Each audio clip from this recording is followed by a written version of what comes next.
और हमको आने में देर इसलिए हो गया क्योंकि मोदी जी और अमित शाह जी की कृपा थी, उनके वजह से हम आने में देर हो गए। अगर उनसे समझौता कर लो, उनसे हाथ मिला लो तो आप राजा हरिश्चंद्र में गिने जाओगे, लेकिन उनके वादों को गिराओगे, उनसे आप लड़ने का काम करोगे, देश को जोड़ने का काम करोगे, सांप्रदायिक शक्तियों के सामने अगर घुटना नहीं टेकोगे तो ईडी और सीबीआई जो उनके अलायंस पार्टनर हैं उनके सहयोग से आपको दबाने का कोशिश करेगा। लेकिन हम लोग डरने वाले नहीं हैं। हमारे पिता को साजिश के तहत जेल भेजने का काम किया गया, लेकिन हम लोगों ने झुकने का काम नहीं किया, क्योंकि हम लोगों को देश बचाने का काम करना है, देश को जोड़ने का काम करना है। और मैं धन्यवाद देता हूं विशेष तौर पे ममता बनर्जी जी का कि आप भी यहाँ बंगाल में जिस प्रकार से कमान थामने का काम किया है, आपने भी मुंह तोड़ जवाब देने का काम किया है। इसके लिए हम अपने तरफ से और अपने पिता की तरफ से आपको दिल से धन्यवाद देते हैं। आप लोग कहते हैं ना बंगाल में कि लड़बो कड़बो जीतबो रे, बिहारी में अगर कहे तो लड़े के बा, करे के बा और जीते के बा। इसलिए सब लोगों को एकजुट होने की जरूरत है। अभी हमारे चौकीदार जी की बात चल रही थी। चौकीदार जी भले ही चौकीदारी कैसे भी करें, लेकिन ये एक बात समझ लें कि आप भले ही चौकीदार हो, लेकिन देश की जनता थानेदार है। अगर गलती करोगे, चौकीदारी में अगर गलती आपने जो की है, तो थानेदार जो है आपको सजा देने का काम करेगा, आपको बख्शने का काम नहीं करेगा। आप लोग यहाँ अलग अलग पार्टियों के लोग हैं, विभिन्न विभिन्न दलों के लोग हैं, विभिन्न विभिन्न विचार के लोग हैं यहाँ पर। बीजेपी के लोग और बीजेपी माइंडसेट की जो मीडिया है वो कहती है कि ये महागठबंधन कैसे, ये तो अलग अलग राह पर चलते हैं, अलग अलग बोलते हैं, कभी बैठते हैं नहीं, कभी बैठते हैं, ऐसे कैसे चलेगा। उनको हम बता दें कि हमारे अनेकता में ही एकता है, और यही हमारी देश की खूबसूरती है।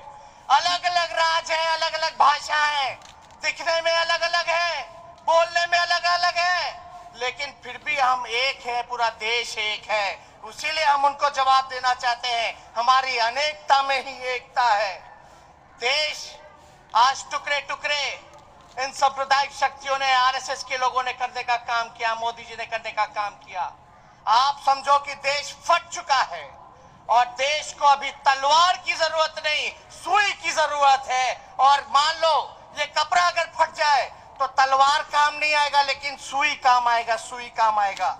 आज जितने दल के लोग यहाँ बैठे हैं, आज हम लोग सब लोग सुई का काम कर रहे हैं, अलग अलग रंग का धागा लगाएंगे और इसको देश को जोड़ने का काम करेंगे, और एक रह करके तरक्की के रास्ते पे ले जाने का काम करेंगे। मोदी जी इतना झूठ बोलते हैं, इतना झूठ बोलते हैं। मोदी जी झूठ बोलने के फैक्ट्री है, मैन्युफैक्चरर भी है, होलसेलर भी है और डिस्ट्रीब्यूटर भी है। मतलब बोलते हैं ना कि कोई सामान का प्रचार में आप लोग देखते हो ऐड मिलता होगा, एक के बदले 10, तो मोदी जी एक झूठ बोलेंगे और 10 झूठ मुफ्त में दे देते हैं। इसलिए ऐसे लोगों से हम सब लोगों को सजग रहने की जरूरत है, एक साथ रहने की जरूरत है। इनके सावधानी से हम लोग सब लोगों को मिलकर के काम करना होगा। और मोदी जी तो पूरी तरीके से राजनीति दिखावटी है, सजावटी है, बनावटी है और मिलावटी है। इसलिए हम सब लोगों को सजग रहने की जरूरत है। हमको सुनने में आया है कुछ दिन बाद फिर आएंगे, फिर मीठी मीठी बात करेंगे, फिर झूठ बोलेंगे, सब दिखाएंगे, नया नया सपना दिखाएंगे, लेकिन हम लोगों को सावधान रहने की जरूरत है। इसलिए आप सब लोगों को विशेष तौर पे और ज्यादा हम बोलना नहीं चाहेंगे। और जिस प्रकार से आदरणीय ममता जी ने लगातार हम लोगों को प्यार देने का काम किया है, आशीर्वाद देने का काम किया है, हमेशा मेरे पिता के साथ कंधे से कंधे मिला करके उन्होंने दुख की घड़ी हो, खुशी का पल हो, हमेशा वो साथ रहती है। हम अपने बिहार के लोगों से अपील करना चाहते हैं, जितने भी बिहार के लोग यहाँ उपस्थित हैं पूरे बंगाल में, आप लोग समझ जाइए, बिहार के लोग, आप लोग जितने मोदी जी ने आप लोगों को धोखा देने का काम किया है, विशेष राज्य का दर्जा नहीं दिया। बिहार की बोली लगाई थी 70,000 करोड़ दूं की 80,000 करोड़ दूं, लो 1.25 करोड़ रुपए का पैकेज देता हूं। हम सब लोगों को ठगने का काम किया है और बिहार के लोग तो उड़ती चिड़िया को हल्दी जल लगाना जानते हैं।